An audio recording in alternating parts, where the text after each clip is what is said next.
And hello, movie lovers, and welcome to the show tonight. And this is going to be our chick flick review for The Notebook. With me, I have Charlie with me, I have Sarah with me. If you don't recognize them too, we actually did a Walk to Remember a couple of weeks ago, and that's where I asked Sarah to go on ahead and help us out with that review, and she's back again. Thank you again for doing that with us. And then I also have Sean here with us as well. Hello to everybody. Hello. Hi.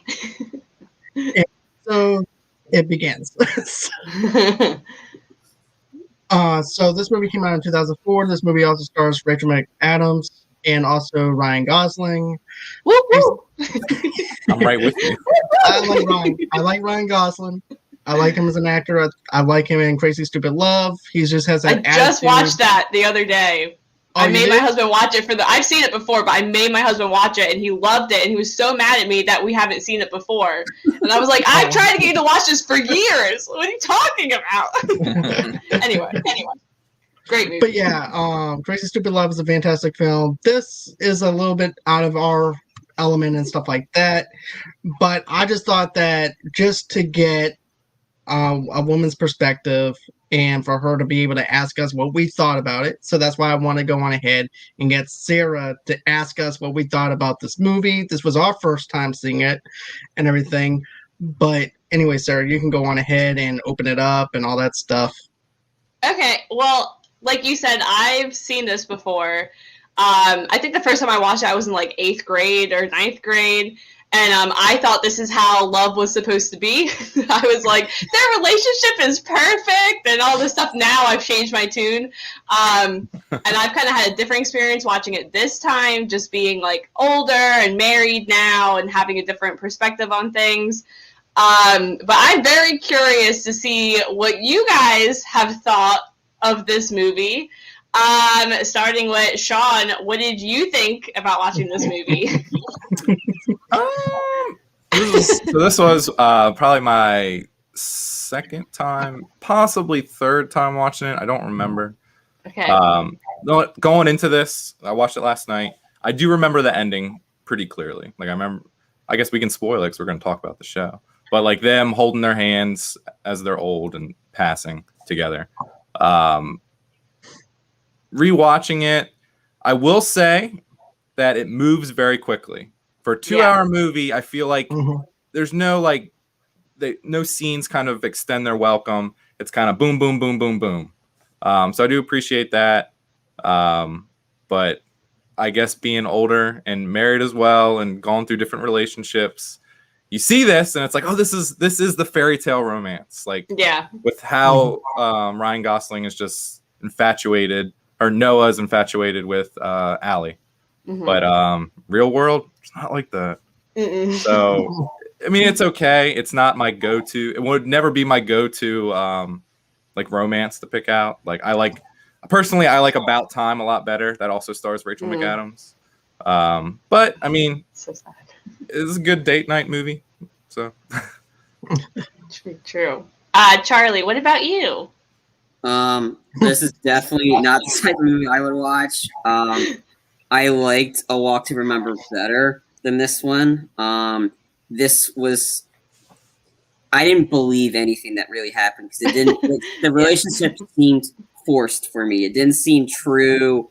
It just seemed like the first time you see. I didn't think Gosling was good, and like I don't think Gosling should have been in this movie. I don't think it fit him, his personality. Wow. To be honest, I guess it just seems like the first time you see him, he's like this crazy daredevil. Like, oh, I'm gonna hang by on the Ferris wheel, one armed, and like it's because he loves her. He loves her so much Already? immediately. Yeah, I just he even says it. When I love something, I just have to have it. And it seems like various times when their relationship was toxic, while she was slapping the crap out of him, it seemed like he was one punch away from killing her. Like it just didn't. Real relationships work. Right.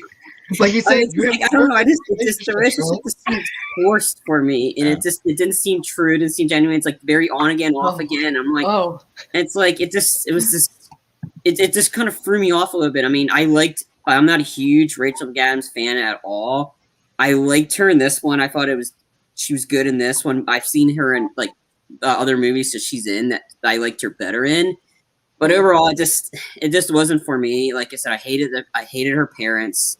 Like her parents that you're supposed to. Yeah, I mean, their parents were just bad, and I don't think they really needed to have like. I mean, part of the elderly story was decent, was pleasant. Then you got after these finished telling the story, and then it just goes like turns it upside down. Like, oh, she's the dementia, and then having to use like like injector or something to calm her down. Then he has a heart attack. I'm like, this is dark. We don't need to see this.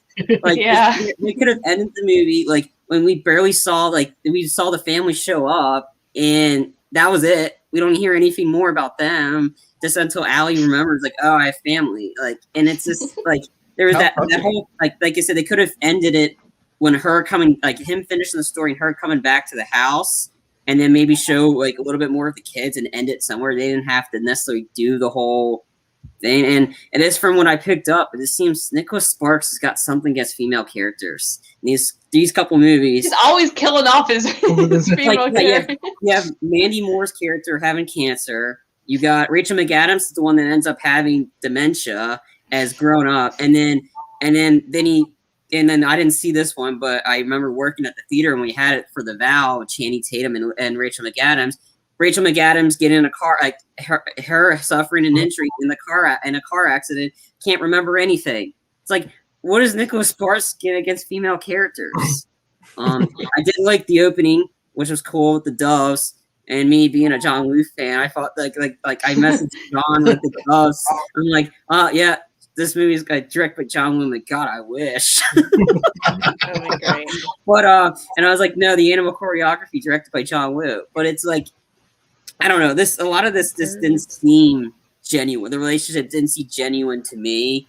And it just seems like Rachel McAdams was more the man in the relationship because she kept beating the crap out of Ryan Gosling, like the full on punching, slapping. It's just like what is going on? This is so on again, off again. It's like it's not. I just didn't find it believable to me. I thought it was more genuine in A Walk to Remember because that one didn't seem forced. This one seemed really forced. Go ahead. What about you, John? What did you think? All right. So here's the thing. I feel like that I can actually relate to the whole Alzheimer's thing because my dad has Alzheimer's and stuff like that. So when it got down to that ending, I could actually say I can relate to that. And it also hit me with the feels with that. But it didn't leave me where I want to cry or anything like that. But it did hit me at an emotional level on a certain aspect of it, but not just for me wanting to cry or anything. But, you know, the nitpick thing I have is there's no timeline on how long these events happen. It's like, okay, this guy who's a war vet winds up being inside, happens to be where Rachel McAdams' character actually is, and she's trying to take care of him. He has similarities to Noah. Oh, yeah. And she's trying to take care of him. He's all bandaged up, wounded up from the war. He goes, well, when I get better, we're gonna go dancing. Not even I think it looked like it was like the day after. I'm better. It's all better. Right.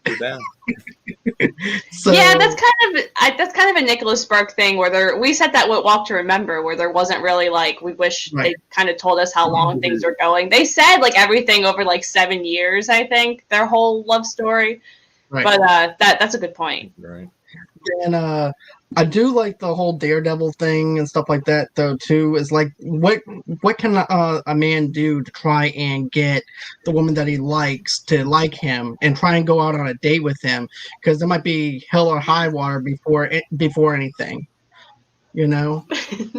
So toxic. That's what I felt like. When I was younger, I'm like, oh my gosh, he's like being so brave and like all that. Now I'm just like, no, like that's manipulation. Like he's like, I'm gonna die if you don't go out with me. Like, if this was a 2021 world, she would have said bye. You can go on ahead and let go of the wheel, or she would have just punched him in the nuts and he'll fall off. That's pretty much might have been what would happen. But Another thing though too that I thought that I felt like Noah, I felt like Ryan Gosling was actually a perfect fit for that character. I thought he did a really good job with it. Also, like the fact that it extends out into that 7-year period where he's writing letters, because everybody has their first love of trying to be with that person, and that other person is moving away. It's summer, and you have that romance going on with that. I like that part with it. Then, of course, the letter thing was one thing though that bothered me, but the fact that so she knew, I forget Noah's friend's name, but was like, Finn. Oh, if he's interested, he'll write to you. And she's like, oh, okay. So why doesn't she check the mailbox ever? It's always her mom checking the mail, or I guess one of their maids. It's like to me, I was like, if she was that interested or that like eager, like waiting for that letter, she could have walked out and checked that mailbox. Yeah. Then also too, I have to agree with Charlie though. The parents were douchebags. I mean, I've been in relationships where the parents, for no particular reason, didn't like me or anything like that. So I'm like, I feel bad for Brian. All he's trying to do is show the daughter a good time and everything, and be with her. And here they are just saying, "Oh no," because he doesn't come from money, that he can't be with her. I'm like, come on. It felt really like present day. Typical parents, like the basic. The richness kind of like was like very like God. Like, it was this really the 1940s or really the 2020s? Oh my God. But another thing though too that bothered me too was like, okay, Rachel McAdams winds up sleeping with Ryan Gosling. Then the widow comes over, and I'm like, okay, this is awkward. The girl that you used to bang and the girl that you're banging now, and then you're inviting her inside the house. And she knows. And then I'm like, I forgot about all of that. Yeah, me too. I was like, this is weird. But she kind of asked for it too. She was like, can I meet her? Yeah. She was definitely interested. Yeah. This is me though. My anxiety would go through the roof because I'm like, oh God, what are they going to end up saying? This is not good. You don't ever let the ex meet the other ex or anything like that. And then before you know it, they sync up like Bluetooths, and then they wind up being friends. And I'm like, this is not going to end well with Ryan. And then all of a sudden, they wind up saying, oh, it was nice to meet you. I'm like, what kind of... I was like, right. I'm like, what kind of reality is this? Because I know that... the person that I'm with wouldn't want me to hang out with my ex or anything like that, or have her over for dinner for all night and be okay with it after I got done sleeping with the girl that I'm with. That's true. Those are the two characters I think I felt the worst for, was the widow, the veteran widow, and then hold on 1 sec. Her fiance. Give me 1 James Marsden. Yeah. I was gonna say Cyclops. But... Lon? Is it Lon? I think Lon. Yeah. But yeah, I felt really bad for them because it's just like they kind of just got tangled up in their they weren't bad people. Yeah, Like in your romance movie, it's like, oh, the other person is like bad and he would be malicious, but Lon was just this really caring guy. Yeah. And you kind of she wanted screwed to him hate over. him, but you kind of wanted to hate him, but he was such a nice guy. Even after finding out, he was just like, all right, well, I still want to marry you. Yeah. I still got 3 options. I can shoot him. Yeah. I can ask you to leave. Both of them don't end me marrying you.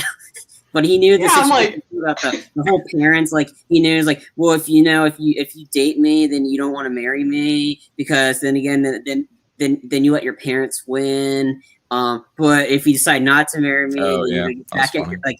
That was like, I love that scene. It's so good. Yeah. It's like, and he's like, oh yeah, I already told I always asked your parents to marriage, and then the parents are like, oh my God, we're so happy, and I'm like, ugh. Charlie, did you believe their chemistry, like Rachel and what's his name, Ryan Gosling's chemistry, or did you just not like their characters?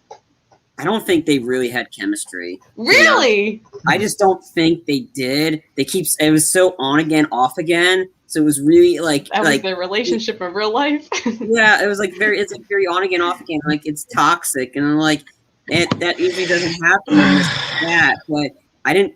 I think maybe the elderly versions probably had more chemistry than maybe Rachel McAdams and Gosling did.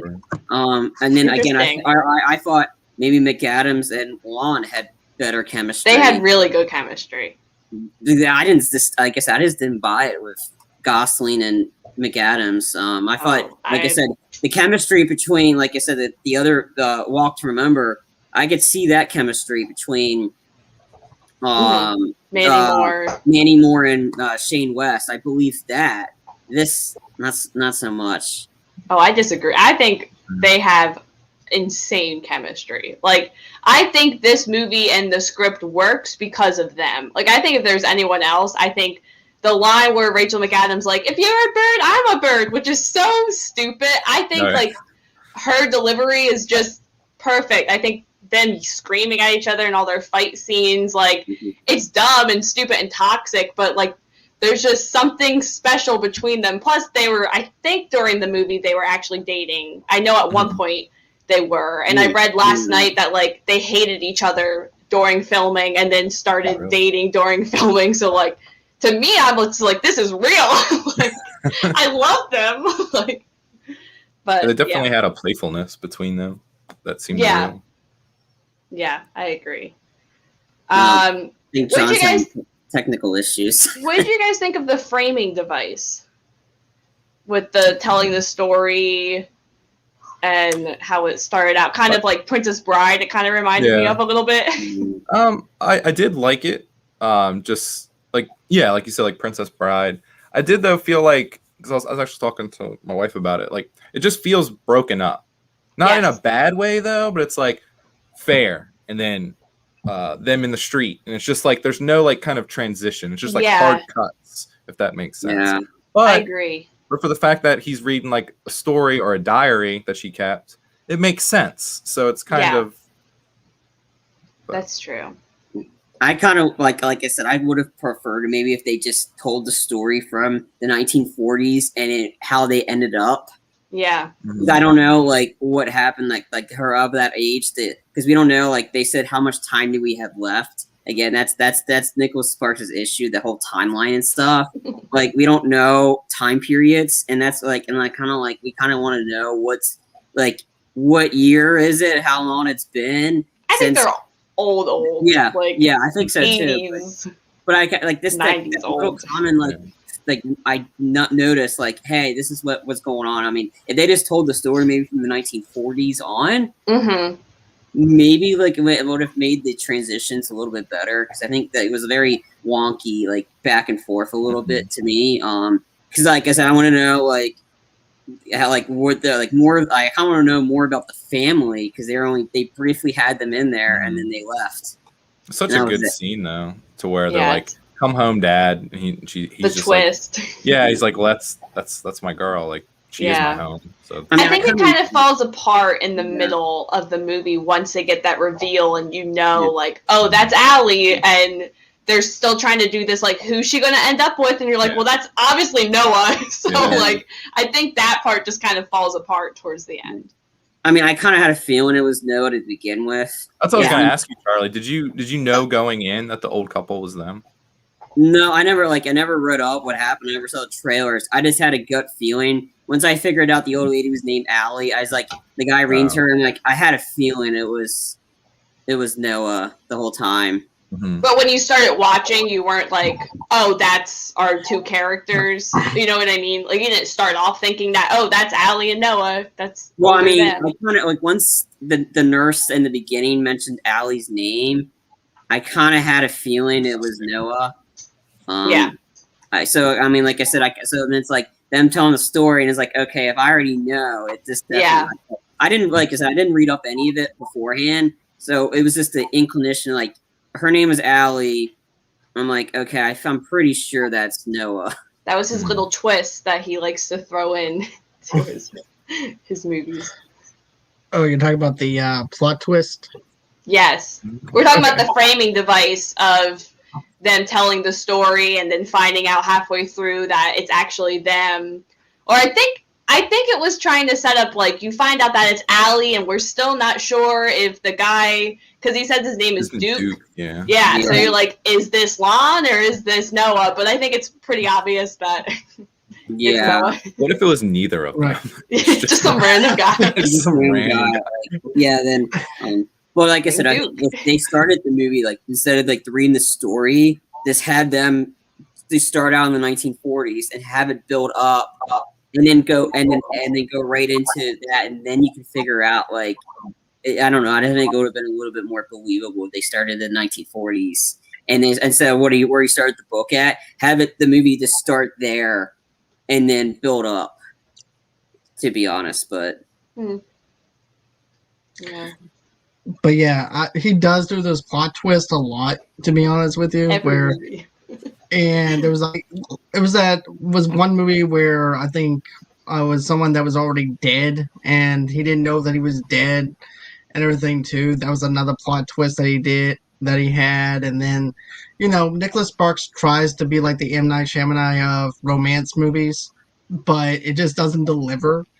But with this one, I'm like, okay, I know that's got to be Allie, but I was with y'all though too. I was like, okay, is that Noah or is that somebody else? And then I was like, okay.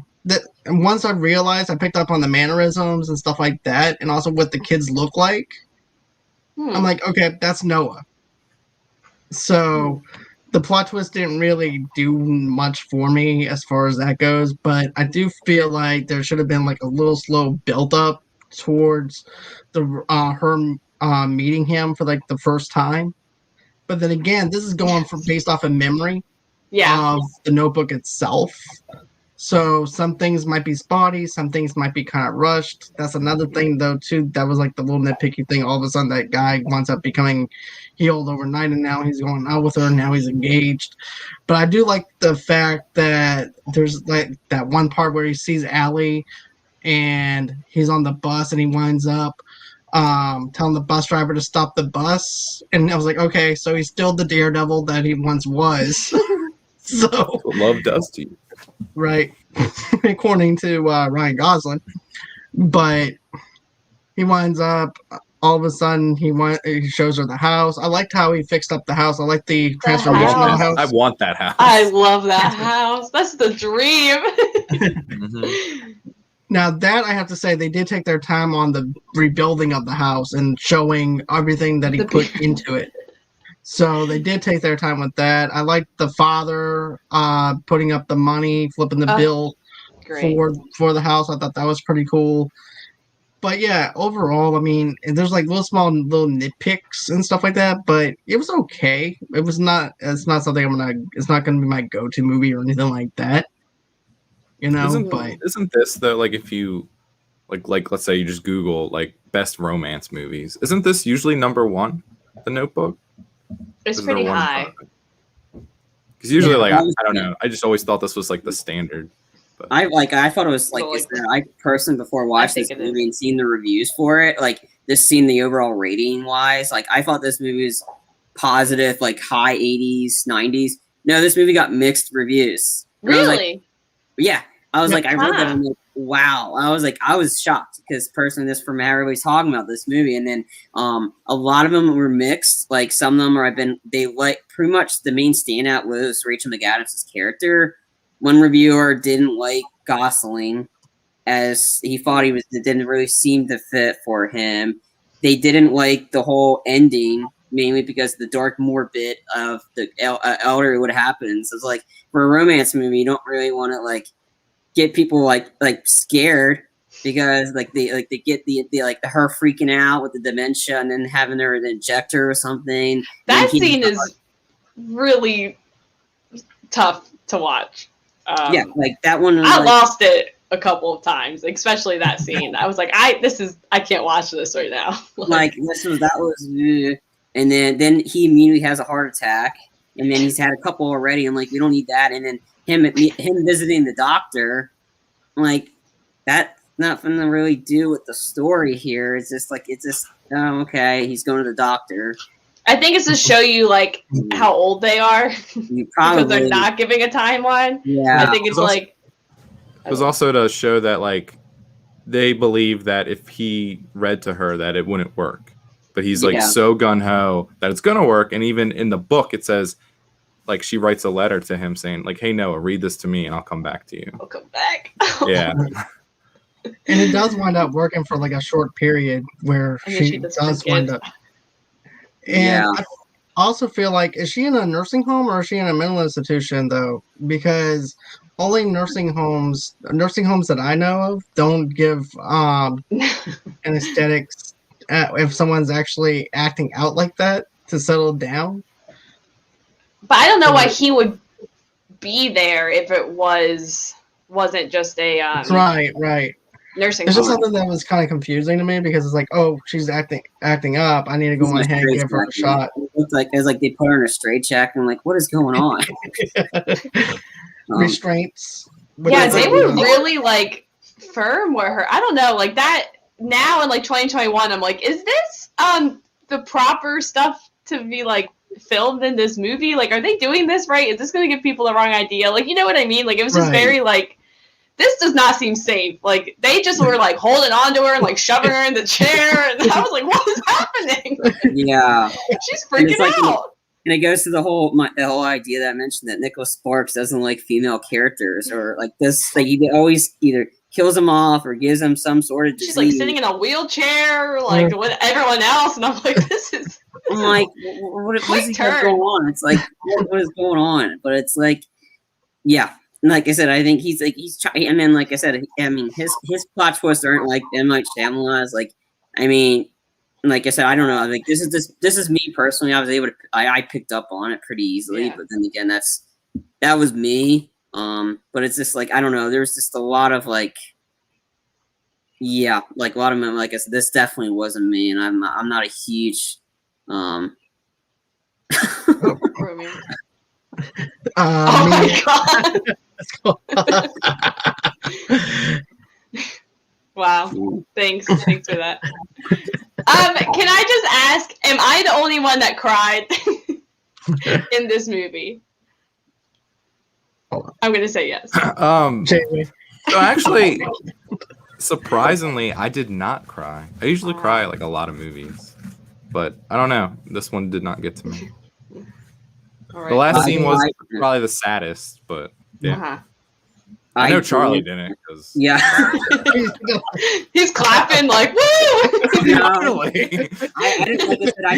didn't feel for the characters, and it just didn't really hit me on an emotional level. And again, I don't really cry during most movies. And again, of course, according to Sean, I don't have a soul, so there we go. Dude, I cried. Have you ever seen that movie, The Big Green, or have you heard of it?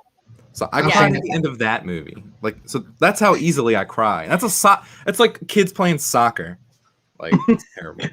I cry in everything, so I can't judge. Well, like, I mean, I cry like something's really funny. Like there's some movies that I cry because I'm laughing so hard. It's like the Baghead sequence in Django. I was crying laughing the first time I saw that sequence because it was so funny because it's Tarantino. It's Tarantino, and then the Happy Time Murders. I remember laughing during that one. That's the Melissa McCarthy puppet. I think I cried because I was uncomfortable in that one. Like I said, I was laughing. I was like, "What's happening?" I laughed so hard during that one, but that movie's wild. That one, but other than that, I typically don't. But I cried in Finding Dory, and also did. For some reason, my phone's on.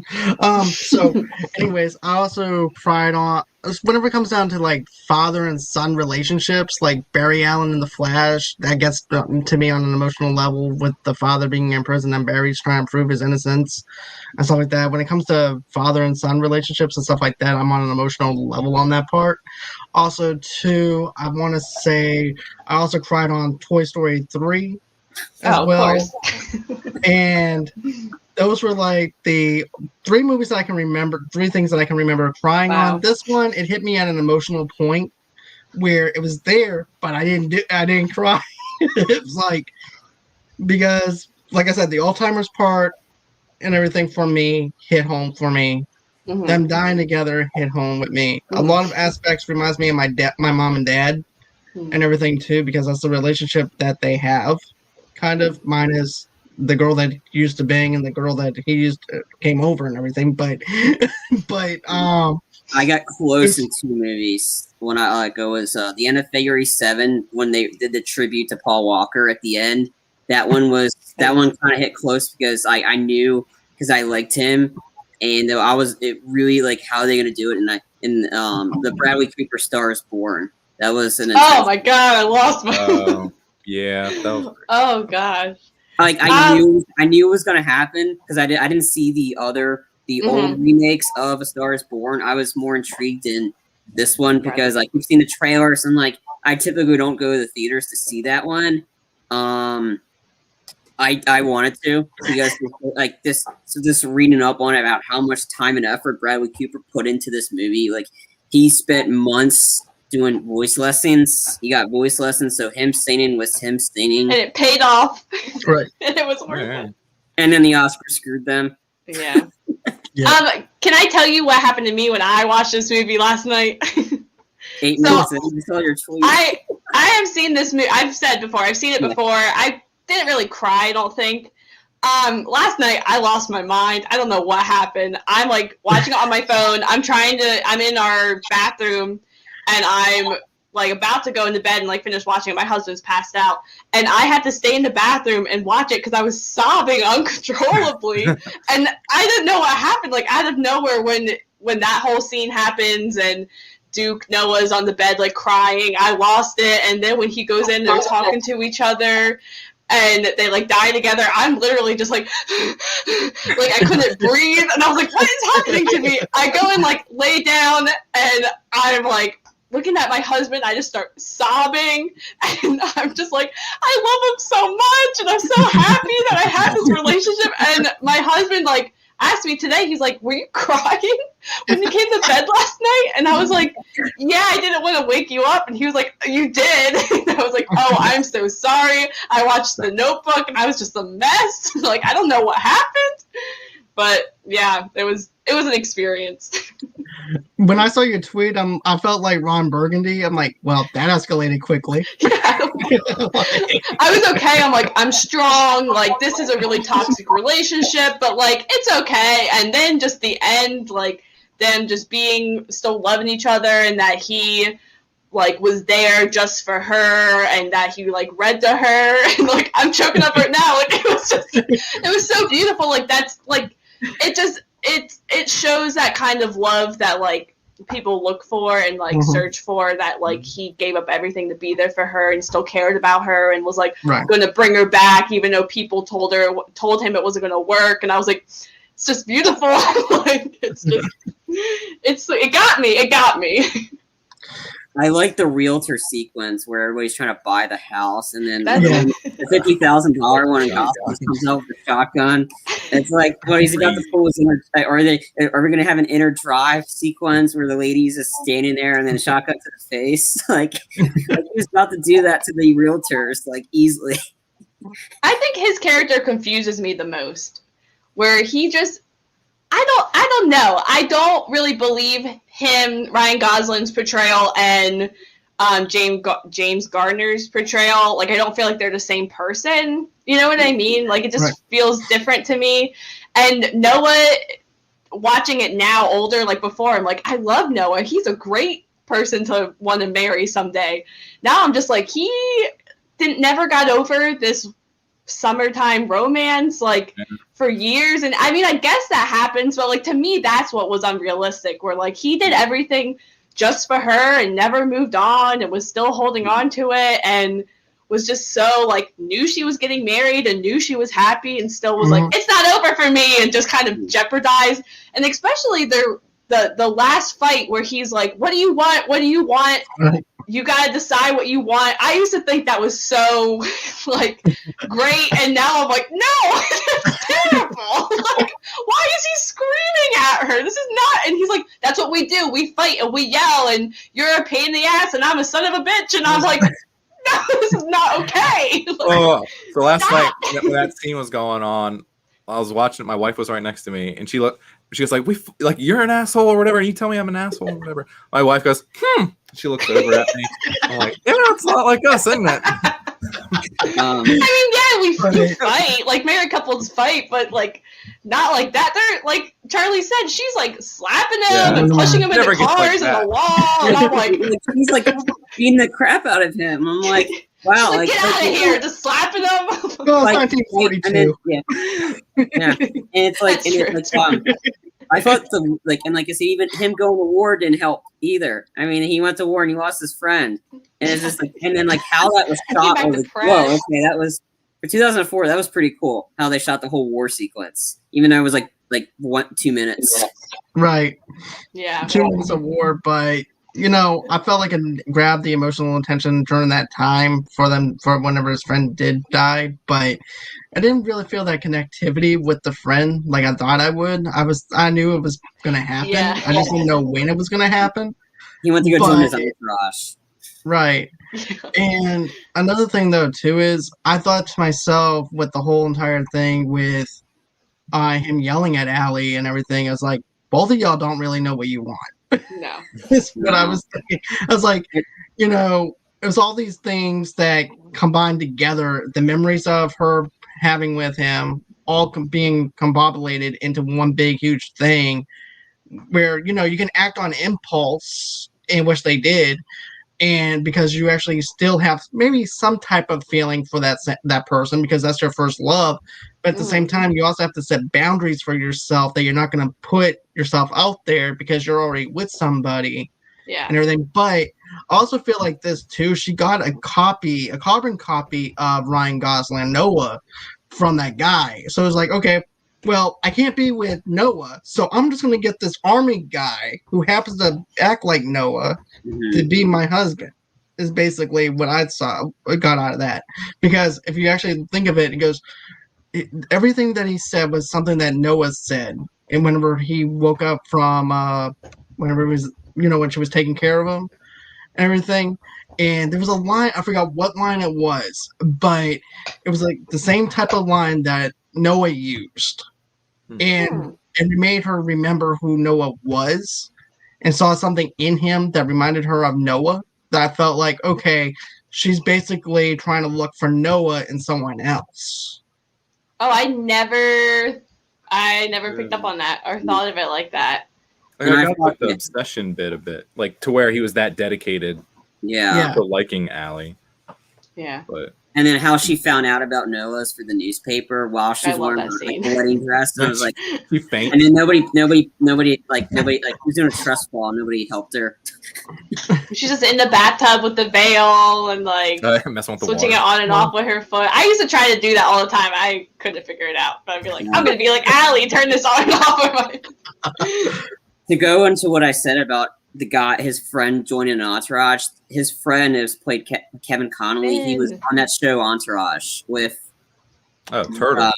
Turtle, yeah, he was Turtle. Yep. But no, he wasn't Turtle. He was the famous. Yeah, he was he was like the assistant, like the guy that worked, like that always kept talking to Ari a lot. I think he was his agent, maybe, or somebody. I don't know. It's been a while since I've seen the show, but yeah. He played like one of the, not Turtle, but the other guy, and definitely he's kind of just the same size as Turtle. But yeah, I mean, I liked aspects of this film. I probably won't go back and rewatch it again, but it was all right for a one-time view for me. But I'm just glad that I got a chance to watch it because I remember people asking me, have you seen The Notebook? No. And it was like girls that I was dating and everything, and they're like, have you seen The Notebook? No. You need to see The Notebook. I'm like, let's put on Die Hard. I was gonna ask, I've heard most guys say like, yeah, I've only watched it because my girlfriend made me watch the movie. Like, I had a camp counselor that said the same thing. Like, my girlfriend loves the Notebook and told me we had to watch it, and I was forced to watch it. But I don't know any guys that like, yeah, I'm just gonna put it on by myself. I did it for the review. We're doing the review for this. That's why I did it, because I did I mean. And I was surprised during my film classes in college. I was surprised that we didn't watch this one but I don't think we focused on romance. But unfortunately, I had to watch Brokeback Mountain and one of my friends because they called it a Western. Oh my god, that was Western. Yeah, that's a good they movie. called it a Western. I mean, I've never seen it, so I don't know. It's the only Western thing about it is they're cowboys. They wear cowboy hats, cowboy boots. That's about it. Yeah, I don't think that counts as a Western. No, it doesn't. But it was Alright. we watched it for my film class. That was the one movie I was like, I'm not watching this movie. I don't want any intention to watch it. And then finding out I had to watch it, I'm like, you gotta be kidding. You gotta be kidding. How badass was the fireworks scene in that movie? Where I don't just punches out that dude. He just knocks out the dude. Like, yeah, like I don't know. I've never seen this movie. Me either. You're not missing anything. I ain't quitting you. That's the only thing I know. Like, save yourself like 2 hours of time. Don't watch it. That's pretty good. I do want to say there was one thing that I did not like watching this back. I did not like the scene when the mom took Allie to go see the person that Noah. I just was like, this is so manipulative, and what are you trying to prove that, like, you're so lucky that you didn't marry this poor man who's not handsome anymore, and he's like poor. Like, I thought she was. It was weird. She was manipulating. Like, yeah, I agree. I thought she was manipulating her in a sense. Like, what are you trying to do? Like, are those really real tears? Or are they fake? Like, she's trying to, it was really weird. Like, and then like really weird. Broken up about it. Yeah, and it's like, and you're like, she was trying to redeem her character, but I'm like, no, your character was pretty flawed and annoying. Like, you were just like the parents were like the worst part of this movie. And like, oh, your daughter's missing, you got to call the cops. It was like, don't make the same mistake I did, falling for this man who's poor and not handsome anymore, and now I'm married to your father. It was like, what's the point you're trying to make right now? So handsome. He was pretty good looking still. I don't know what she was saying. I'm like, another thing too that I wanted to bring up was this. I felt like Allie was going on the same road that her mom went on, with getting someone that's rich and married into money, and that's something that she was slowly transitioning herself into. Was her mom, and I think that if Noah didn't intervene, she would have actually been on that same path that her mom was on, and who knows that she might actually be the same way as her mom. Like, hey, look, let me bring my daughter over to where Noah works at and tell her who not to date. But at the same time, I'm thinking, before you get married, before you actually say I do, you still have a chance to be with the person you want to be with. Yes, I'm happy with my husband, but do not make the same mistake that I made and regret it before it's too late. So that's what I got out of that. She could have already been married. We don't know the whole time frame. She had the wedding. She had the ring on. But like, we don't know if the wedding actually happened. We don't know. Like, I don't think it did, because she said she wanted to go away before the wedding started. But then she did show Noah her ring. So I was like, is that just an engagement ring? Is that both of them? Yeah, I think it was just an engagement. Because she was like, but it's from seeing James. It's just funny seeing James. It's just funny seeing James Marsden in 2004 to who he's now. He looks the same. I mean, it's like I mean, but then again, are you sure it's really him, or could he really be in Westworld? It's an illusion. My other scene, real quick. I'm sorry. The other scene I always think about.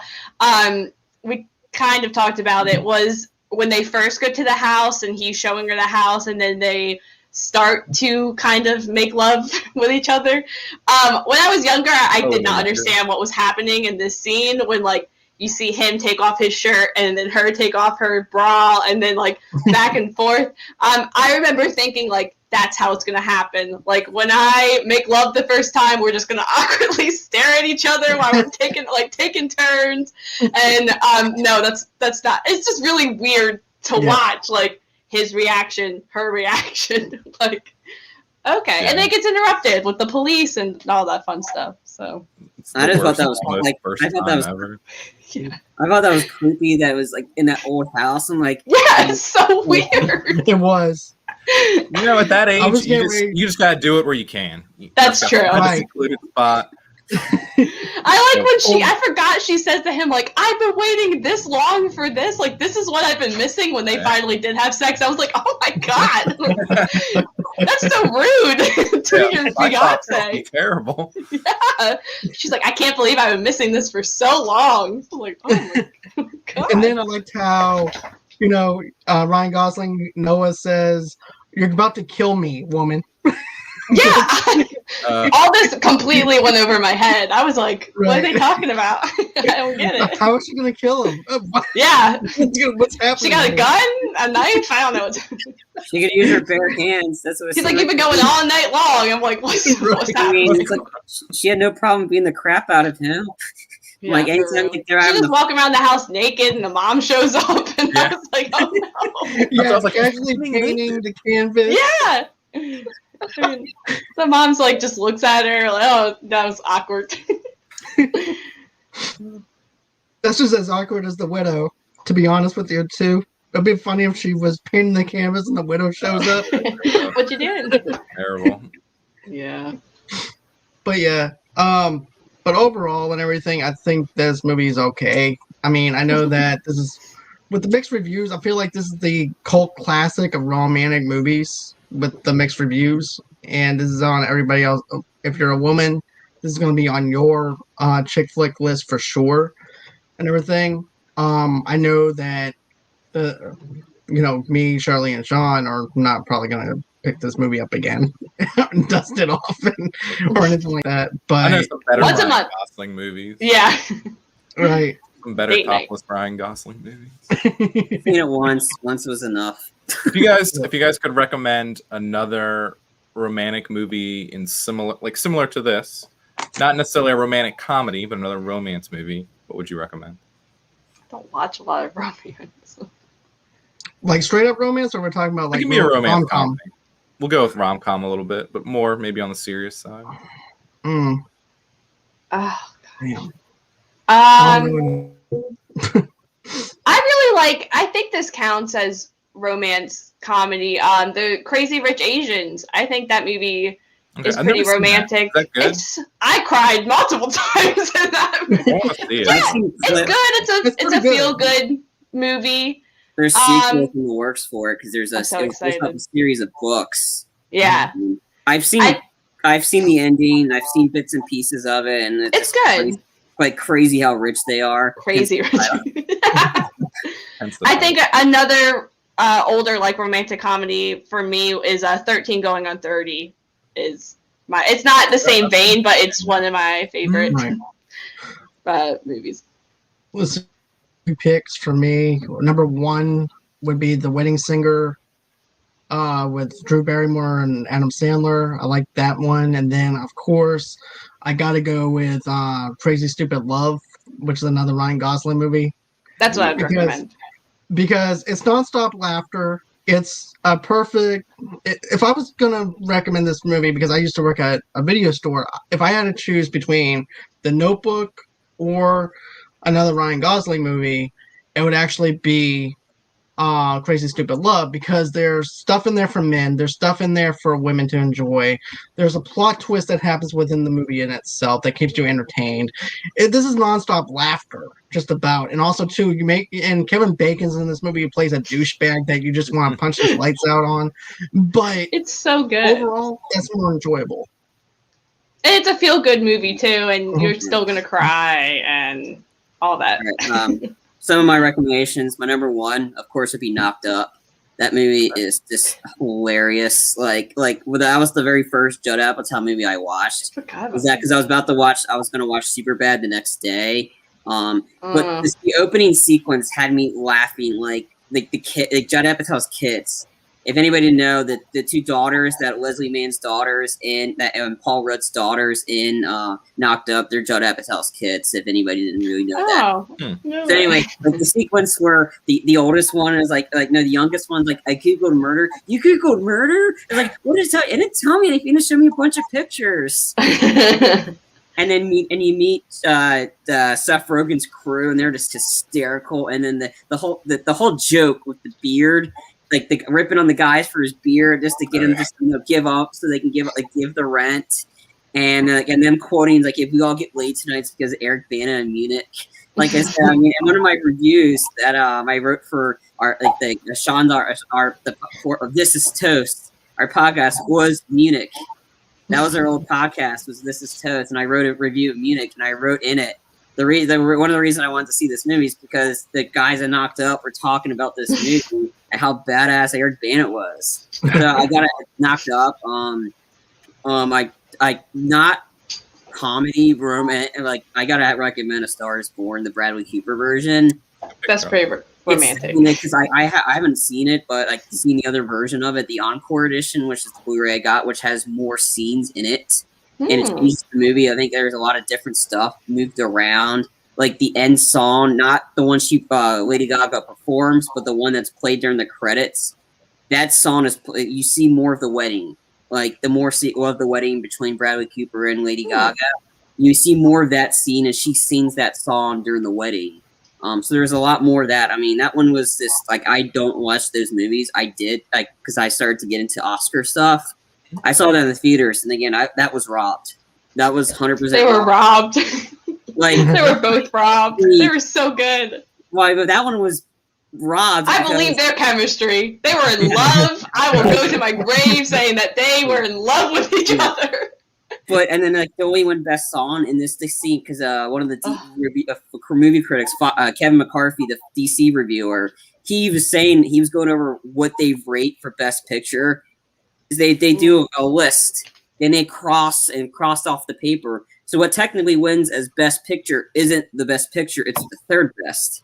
Hence, Green Book was the third best on their list, and that's how that won the Best Picture. Which there was a lot of that shouldn't have won, and Kevin McCarthy was like, A Star Is Born should have won for that. Anyway, that was the same year.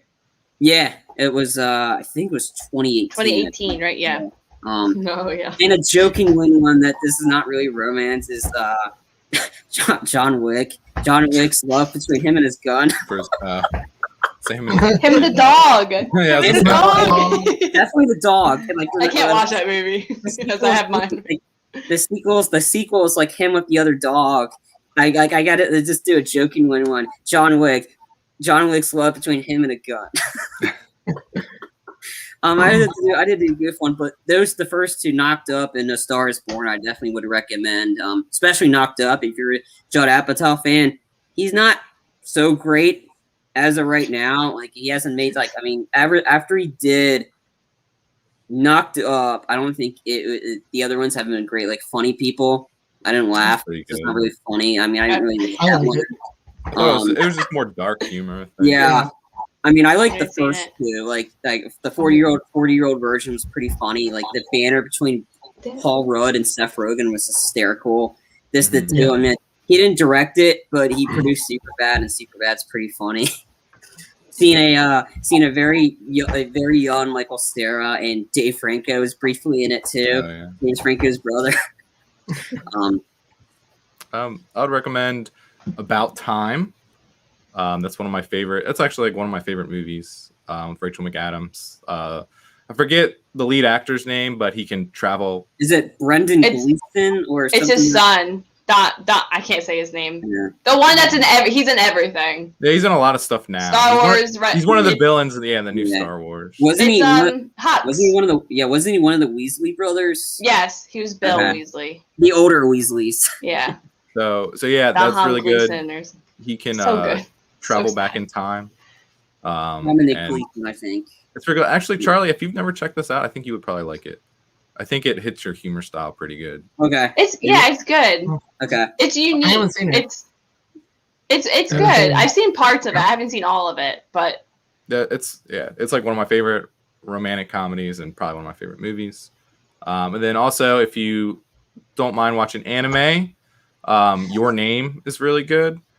Sarah, like how you were talking earlier about crying in the bathroom watching The Notebook. So we're watching this movie, and my wife doesn't really like animated type movies.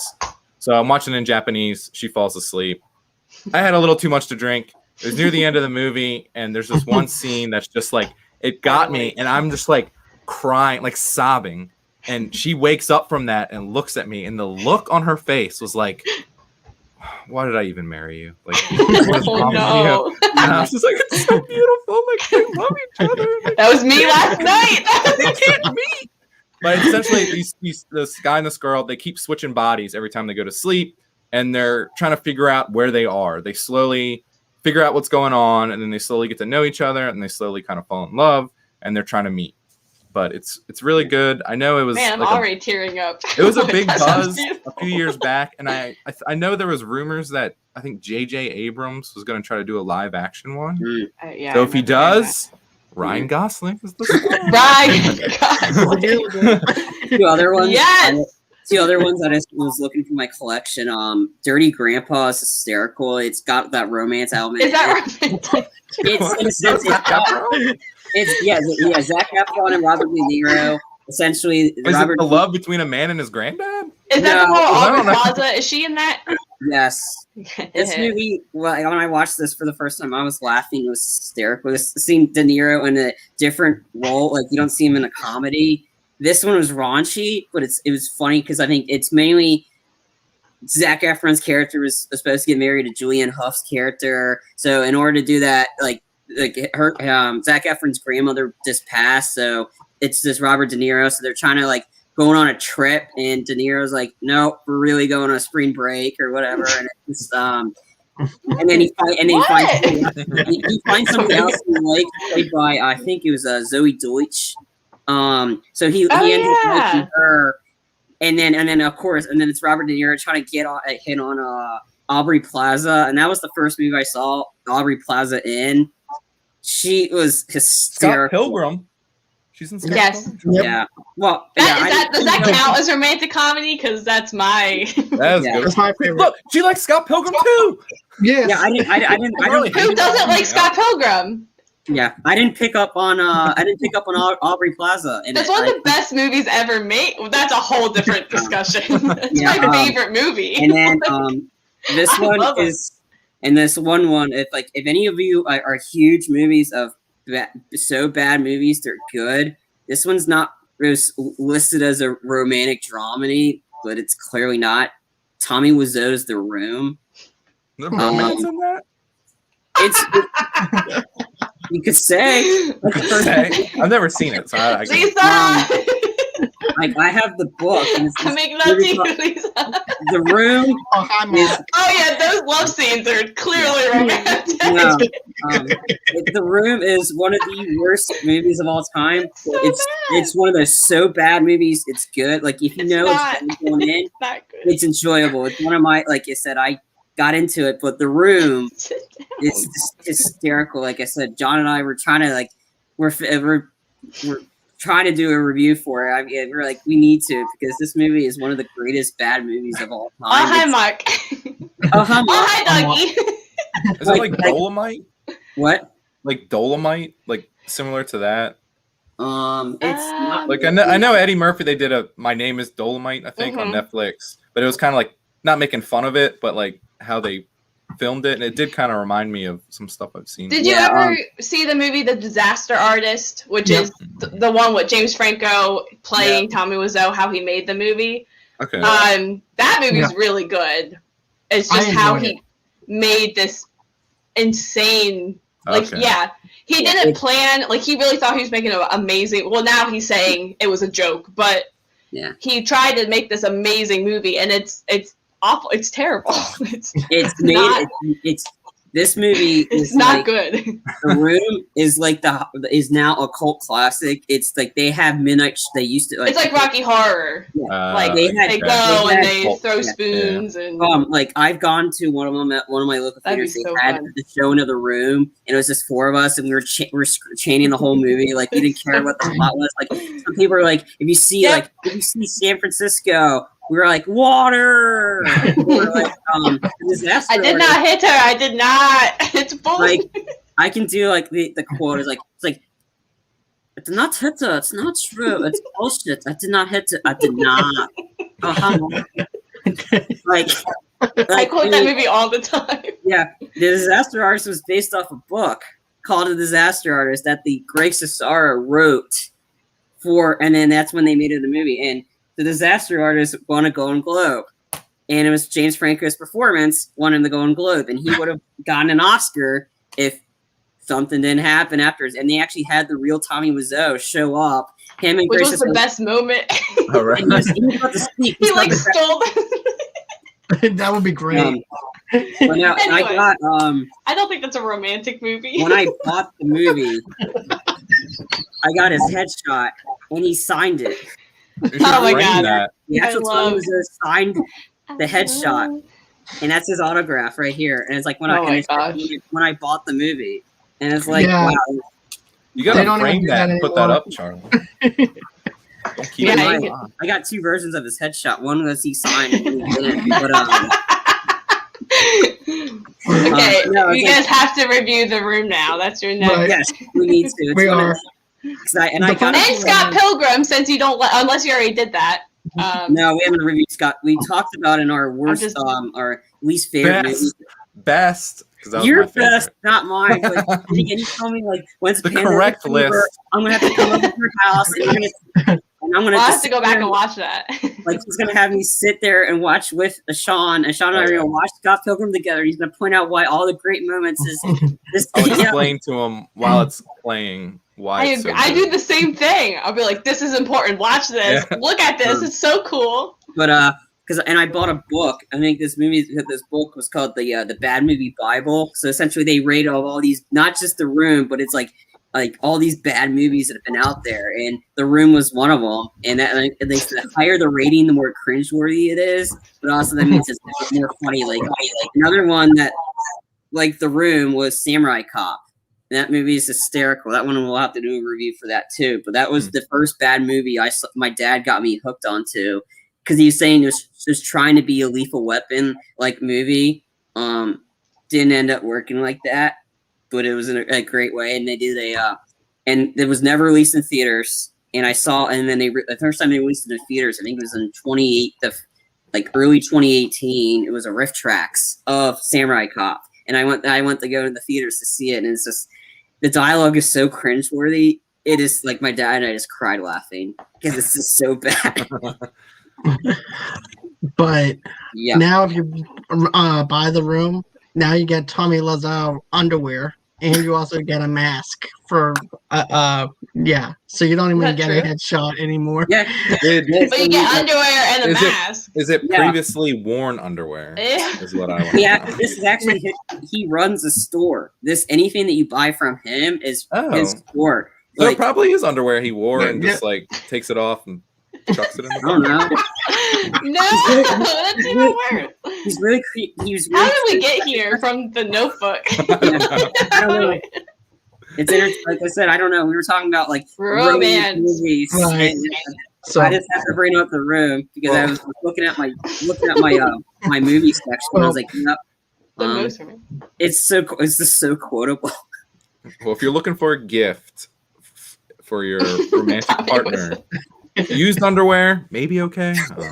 Oh, N95 God. mask to go with the used underwear because that's what he's giving you is an N95 mask. Really? So- Like people Yeah. say, he's cursed, but this looks like. This is a whole different All review. So Yep. is there Off is there anything So else that you guys off want to topic. cover as far as this goes, or Yeah, I think I covered it pretty much. yeah? All right. Oh my so gosh. with that being said, I'm gonna go on ahead and end it and everything. Where can everybody reach you at, Sarah? You can find me on Twitter at SCBock, so SSEABOCK. I also do a show called Go Get That Rose. We were actually moving from where we were to the JCast network on YouTube and I believe on all podcasting forums and stereo. Same place. The Bachelor is actually over right now. Praise the Lord. Thank God. We also, if you don't know, me and Jay just watch it ironically and kind of hate everything about it. So if you're big fans, don't listen to our podcast. But when the show comes back, I think in June, we will be back recapping every episode. But you can find me on Merc with a Movie blog doing their Marvel recap, and we are starting Winter Soldier Falcon and Winter Soldier. I always forget what it's called. Tomorrow, 6:30 on that YouTube channel. So Okay. yeah. And you guys can actually tune in tomorrow night at 8 o'clock p.m. Central Time, 9 o'clock Eastern, 6 o'clock Pacific Time for our after show for Falcon and the Winter Soldier as well. Also, too, guys, I actually have some other stuff that I'm going to be planning out sometime next week. Rossi McCree will be here next Wednesday to do our White Boy Named Rick movie review on stereo. Then, of course, guys, if you guys want to, you guys don't have to, but if you want to, go on ahead and donate us a couple of dollars if you can. And how do you do that? You're just going ahead and click the link below, and that's just to keep the lights on here and everything from Movie Lovers Unite. And also to just go to www.gofundme.com/Movie Lovers Unite. Of course, you can find us on Facebook as well at Movie Lovers TV Lovers Unite over there. Underneath the same brand on Instagram. You can also find me at Movie Lovers Unit on Twitter and also on stereo. And of course, you can get this podcast and many other episodes wherever you get your podcast at. Also, too, you guys can also go on ahead and for all your entertainment needs, wants, and pleasures, just go to www.movieloversunite.com. And that's all the places that you can reach me at. And always, until next time, guys, it's been real, it's been fun. Can't wait to do this again, and bye-bye.